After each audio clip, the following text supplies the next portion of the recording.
50 के आसपास सीटें ऐसी रहेंगी जिस पर कांग्रेस पार्टी लड़ेगी और कांग्रेस को तैयार होना पड़ेगा, उनके पास और कोई विकल्प नहीं है। अब तीसरा मोर्चा बनाना है तो बात अलग है। 150 विधानसभा सीट से कम पर तेजस्वी यादव के प्रत्याशी नहीं उतरने जा रहे हैं, इस बात को आप नोट कर लीजिए। विकासशील इंसान पार्टी दम भरती है कि हम निषादों की पार्टी है, निषाद का मेरे पास सारा वोट बैंक है। 3 लोकसभा चुनाव आप लड़कर देख लिए, जो 3 सीट मिला आप लोगों को विधानसभा लोकसभा चुनाव में, 3 पे 0 स्ट्राइक रेट रहा आपका। पिछले बार के तरह 2020 का आप स्ट्राइक रेट याद कर लीजिए, 11 सीटें आपको बीजेपी से मिली थी, मतलब एनडीए गठबंधन में 4 जीते, खुद मुकेश सहनी सिमरी बख्तियारपुर से हार गए। महागठबंधन की सरकार पिछले बार बनते बनते रह गई थी, 7-8 सीटों से तेजस्वी यादव सीएम की कुर्सी से दूर रह गए थे। सबसे बड़ा जो कारण था इसके पीछे वो यही था कि 7-8 सीट अगर कांग्रेस पार्टी और जीत गई होती तो शायद बिहार में तेजस्वी प्रसाद यादव सीएम रहते। एनडीए में नीतीश कुमार का भी जनाधार है, बीजेपी का भी एक फिक्स जनाधार है, चिराग पासवान के पास भी 5-7% वोट है, उपेंद्र कुशवाहा के पास भी 5-7% वोट है। तो वहाँ जो है वो बंटवारा है, मतलब वहाँ पर बटी हुई है वोट का प्रतिशत जो है। लेकिन महागठबंधन में अगर आप पूछिए तो करीब करीब 75% वोट तो अकेले तेजस्वी यादव के पास, उनकी पार्टी के पास, आरजेडी के पास है, बाकी 25% में सबका बंटवारा है। पप्पू यादव की 12 सीटों की मांग है। उन्होंने कहा कि जब वो अपने पार्टी का विलय कांग्रेस में करवाए जन अधिकार पार्टी का, तो उस समय 150 नेता जो थे उनके, वो सब के सब कांग्रेस में चले गए। तो अब उन 150 नेताओं को सेट करने के लिए 12 सीटों की मांग पप्पू यादव कर रहे हैं। पप्पू यादव साफ कर रहे हैं भाई कि हमें कांग्रेस पार्टी से सीट चाहिए, हमें तेजस्वी से कोई मतलब नहीं है। नमस्कार, द बिहार टॉप देख रहे हैं आप, मेरा नाम है काजल तिवारी। बिहार में विधानसभा चुनाव को लेकर सभी पार्टियां, सभी दल जोर शोर से तैयारियों में लग चुके हैं, लेकिन महागठबंधन में अभी तक ना ही सीट शेयरिंग को लेकर कोई फॉर्मूला सटीक बैठा और ना ही मुख्यमंत्री के चेहरे को लेकर कोई क्लैरिटी सामने आई है। इस वीडियो में हम चर्चा करेंगे कि इस बार महागठबंधन में सीट शेयरिंग को लेकर कौन सा फॉर्मूला बैठने वाला है। आपको बता दें कि महागठबंधन में इस बार मुकेश सहनी है, कांग्रेस राजद के अलावा वामदल है और भी कई पार्टियां हैं जिनकी महागठबंधन में शामिल होने की उम्मीदें जताई जा रही है। इसी बीच बड़ा पेच फंसा हुआ है कि किस तरीके से तेजस्वी यादव इस बार सीटों का तालमेल बिठाएंगे, इसको लेकर चर्चा करेंगे। हमारे साथ मौजूद है हमारे सहयोगी उदित तारिया। महागठबंधन में ना ही सीएम फेस को लेकर कोई क्लैरिटी सामने आ रही है, ना ही सीट शेयरिंग को लेकर अब तक कोई फॉर्मूला फिट बैठ रहा है। क्या लग रहा है इस बार तेजस्वी यादव किस तरह से सीटों की जो गुत्थी उलझी हुई है उसको सुलझाएंगे? देखिए, तेजस्वी यादव के हाथ में सब कुछ है, ये कहना बहुत सही नहीं होगा, क्योंकि कांग्रेस पार्टी का जो रवैया हम देख रहे हैं, आप देखिए ना, कल ही कन्हैया कुमार प्रेस कॉन्फ्रेंस करके ऐलान कर दिए कि 15 मई को राहुल गांधी पटना आ रहे हैं। और हालांकि अभी तक सीतामढ़ी वाला जो कार्यक्रम है उसमें कोई आश्वासन तो नहीं दिया गया है। खबर है कि प्रशासन की तरफ से जिस जगह की मांग की गई थी वो नहीं मिला है। खैर, कन्हैया कुमार ने ये मांग कर दिया कि आरक्षण जो है वो जाति जनगणना पहले करवाई जाए और पूरे देश में, और उसके बाद सही मायने में काजल 50% जो आरक्षण का सीमा है पिछड़े दलितों के लिए उसे बढ़ाया जाए, 85% 90% किया जाए। इसके अलावा निजी क्षेत्र जो है, जो प्राइवेट सेक्टर है, उसमें भी आरक्षण का प्रावधान लाया जाए, जिसका आर्टिकल 15 के कुछ क्लॉज का भी जिक्र कर रहे थे। तो कहने का मतलब है कि कांग्रेस पार्टी जो है वो अपना ही कार्ड खेल रही है। वो दलित कार्ड, पिछला कार्ड जिसकी लगातार पैरोकारी राहुल गांधी भी कर रहे हैं, वो उसी ढर्रे पर आगे बढ़ रही है। अब तक तेजस्वी यादव को सीएम फेस मानने को तैयार नहीं है, तो ये एक अलग पेच फंसा हुआ है। तो तेजस्वी के हाथ में सब कुछ है, ये कहना बहुत सही नहीं होगा जहाँ तक कांग्रेस का मसला है। लेकिन जो एक मोटा मोटी रूपरेखा बन रही है महागठबंधन में सीट शेयरिंग की, जो फॉर्मूला दिख रहा है तय करते हुए, उस पर हम चर्चा कर लेते हैं। देखिए, अगर राजद की बात कीजिए कि राष्ट्रीय जनता दल कितने सीटों पर लड़ेगी, आप याद कीजिए 2020 के विधानसभा चुनाव में क्या हुआ था। 144 सीटों पर कांग्रेस, ये आरजेडी लड़ी थी, 70 सीटों पर कांग्रेस लड़ी थी और 29 सीटों पर वाम दल, मतलब सीपीआई, सीपीआईएम और सीपीआईएमएल, जो 3 पार्टियां हैं वाम दल में, 29 सीट उनको मिला था जिसमें 16 वो जीते थे, 70 सीट कांग्रेस लड़ी थी जिसमें 19 जीती थी, और 144 सीटों पर राष्ट्रीय जनता दल यानी तेजस्वी प्रसाद यादव चुनाव लड़े थे।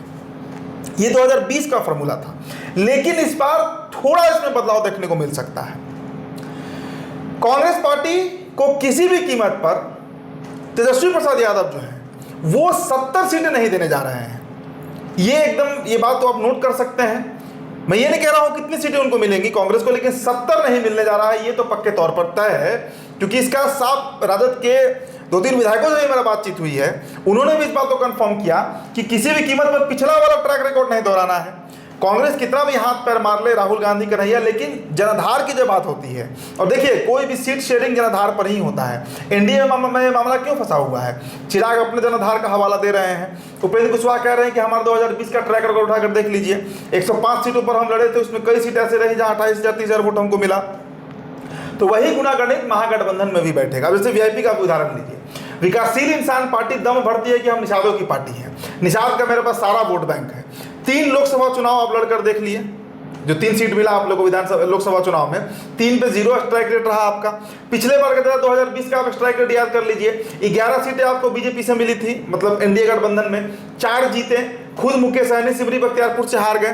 तो ये दावा कर देना, और सिर्फ एक बोचहा विधानसभा का जो चुनाव हुआ उसमें ये दावा करना कि हम 28-30 हज़ार वोट ला दिए, ये गलत है। ये डेटा चुनाव में या पार्टी के बीच सीट बंटवारे में नहीं चलता है। आप बताइए, चिराग पासवान कुछ भी हो, उनकी मैं प्रशंसा नहीं कर रहा हूं, लेकिन हकीकत है ना कि चिराग पासवान पिछले बार जितनी सीटों पर चुनाव लड़े, अकेले, एनडीए या महागठबंधन की तरफ से नहीं, कई सीटों पर उनके प्रत्याशी दूसरे या तीसरे नंबर पर रहे। याद कीजिए, खुद दिनारा विधानसभा कर लीजिए जहां से राजेंद्र सिंह लड़ रहे थे, आप राघोपुर लीजिए जहां से राकेश रोशन लड़ रहे थे, कई सीटें ऐसी रही, राजकुमार सिंह तो मटिहानी से जीत भी गए।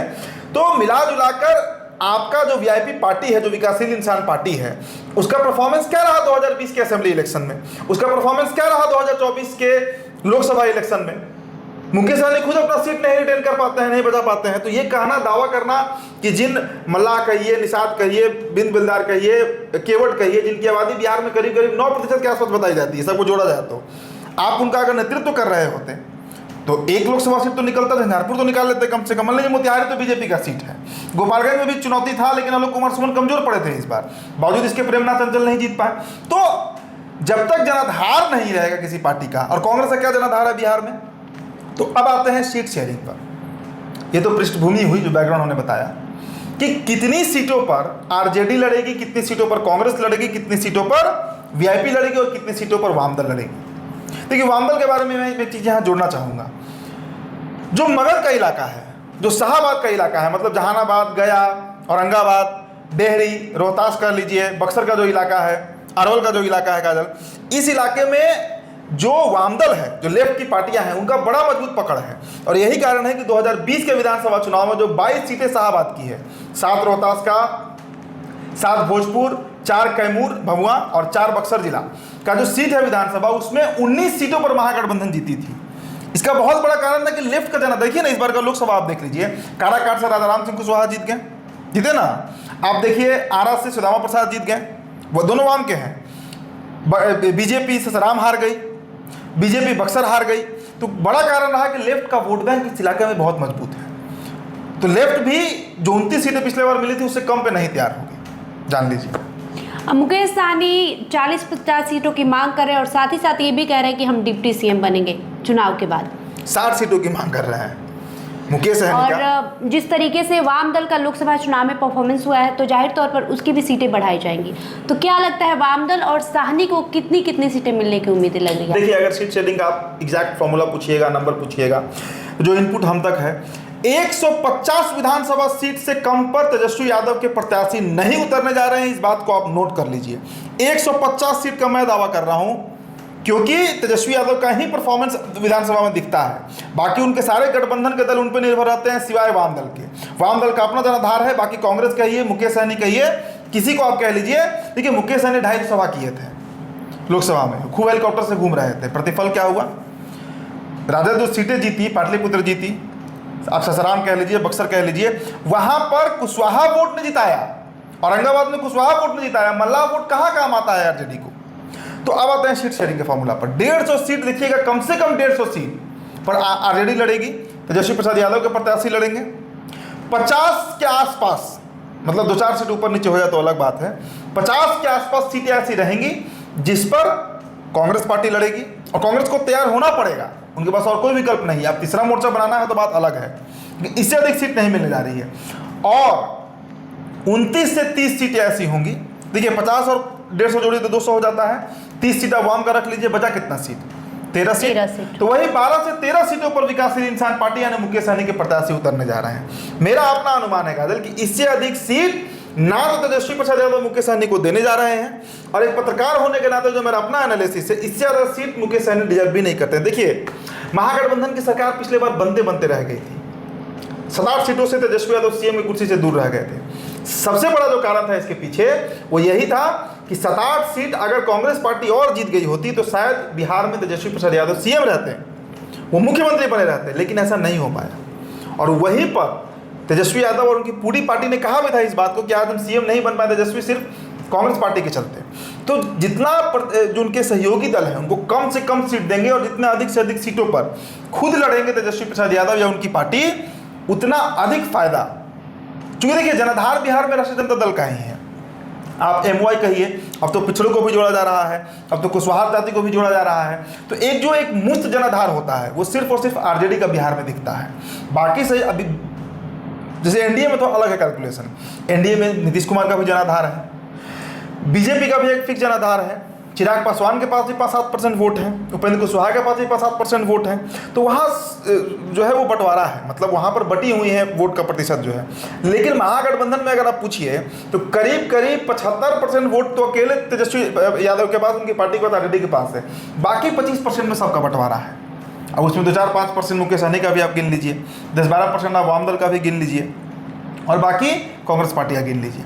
तो यही कैलकुलेशन रहेगा, 150 पर आरजेडी, 50 पर कांग्रेस, इसके आसपास 30 सीटों पर वाम दल और 10 से 12 सीटों पर मुकेश सहनी की पार्टी लड़ेगी। एक दो और नाम है जो जुड़ रहा है महागठबंधन के साथ, और ऐसा कहा जा रहा है कि महागठबंधन से चुनाव लड़ सकते हैं। सबसे पहले पप्पू यादव की बात कर लेते हैं। पप्पू यादव भी ये मांग कर रहे हैं कि हमको भी अपना प्रत्याशी उतारना है, लेकिन महागठबंधन के बैनर तले उतारना है। और दूसरा नाम है पशुपति पारस का। ये भी संभावनाएं जताई जा रही है कि पारस भी महागठबंधन में शामिल हो सकते हैं। तब तो खड़ा करिए, जो फॉर्मूला आपने बताया वो भी, मतलब अब देखिए, इसमें एक फॉर्मूला लगेगा। पहला चीज़ कि पप्पू यादव की 12 सीटों की मांग है। उन्होंने कहा कि जब वो अपने पार्टी का विलय कांग्रेस में करवाए जन अधिकार पार्टी का, तो उस समय 150 नेता जो थे उनके, वो सब के सब कांग्रेस में चले गए। तो अब उन 150 नेताओं को सेट करने के लिए 12 सीटों की मांग पप्पू यादव कर रहे हैं। पप्पू यादव साफ कर रहे हैं भाई कि हमें कांग्रेस पार्टी से सीट चाहिए, हमें तेजस्वी से कोई मतलब नहीं है, तेजस्वी प्रसाद यादव से कोई लेना देना नहीं है। कांग्रेस पार्टी सीट देगी पप्पू यादव को, अब 12 देगी कि 2 देगी कांग्रेस तय करेगी, और नहीं तो फिर पप्पू यादव अकेले चुनाव लड़ेंगे। दूसरा सवाल आपका है पशुपति कुमार पारस को लेकर। देखिए, पशुपति कुमार पारस मूलतः 3-4 सीटों पर ही लड़ेंगे, जो मेरा अगर महागठबंधन में आ पाए तो। ये भी एक बहुत बड़ा सवाल है, क्योंकि अब तक उनको वैसा पूछ नहीं हुआ है, उस तरह से पूछा नहीं गया है, बुलाया नहीं गया है जिसकी वो उम्मीद कर रहे थे। तो हो सकता है कि 2-3-4 सीटों पर तेजस्वी यादव अपने ही कोटा से दे दें। ऐसे अलौली सीट वो चाह रहे हैं, क्योंकि उनको अपने बेटे को लड़ाना है वहाँ से, यशराज पासवान को। तो एक सीट अलौली हो गया, इसके अलावा 1-2 सीट और होगा जहां से प्रिंस पासवान हो सकता है लड़ जाए, खुद पशुपति कुमार पारस लड़ जाए। तो यही 3-4-5 सीटों में ही पशुपति कुमार पारस को तेजस्वी यादव सेट कर देंगे, जहां तक मेरा अपना अनुमान है। और वो सीट का जो कोटा होगा वो आरजेडी से ही तेजस्वी प्रसाद यादव दे देंगे। बाकी जहां तक पप्पू यादव का सवाल है, तो पप्पू यादव को सीट कांग्रेस पार्टी ही देगी, तेजस्वी अपना एक सीट नहीं देने जा रहा है। तो कहीं ना कहीं भले ही महागठबंधन में कांग्रेस या फिर मुकेश सहनी बड़े बड़े दावे कर रहे हो। कांग्रेस का शुरू में ये कहना था कि हम 100 सीट पर चुनाव लड़ेंगे, बाद में 70 पर आकर बात अट गई कि 70 सीट से कम पर हम मानने वाले नहीं हैं। वही दूसरी ओर मुकेश सहनी 40 से 50 सीटों पर चुनाव लड़ने का दावा कर रहे हैं। ना सिर्फ दावा कर रहे हैं बल्कि डिप्टी सीएम बनने की भी बातें कर रहे हैं। लेकिन जो रिपोर्ट्स आई है, जो नेताओं से बातचीत करने के बाद अंदर की जो खबरें आ रही है, उससे यही अनुमान लगाया जा रहा है कि ऐसा कुछ होने वाला नहीं है। इस बार तेजस्वी यादव 150 से कम सीटों पर खुद लड़ने वाले नहीं है, यानी राजद 150 सीटों पर अपनी प्रत्याशी उतारेगी। वही बात कर ले कांग्रेस की, तो कांग्रेस को ज़्यादा से ज़्यादा 50 सीटों के अंदर निपटाया जाएगा। बाकी बचा वाम दल को भी जाहिर तौर पर अच्छी सीटें देनी है इस बार, क्योंकि लोकसभा में आपने परफॉर्मेंस देखा किस तरीके से वाम दल का अच्छा परफॉर्मेंस रहा। अब बात कर लेते हैं मुकेश सहनी की। तो जो अब तक रिपोर्ट्स आ रही है उसके मुताबिक यही बात पता चला है कि 10 से 12 सीट, ज़्यादा से ज़्यादा 10 से 12 सीट मुकेश सहनी को मिलने जा रही है, भले ही वो कितना भी दावा कर लें। इस डिस्कशन पर आपका जो भी प्रतिक्रिया होगा कमेंट बॉक्स में लिखते जाइए। बहुत बहुत शुक्रिया।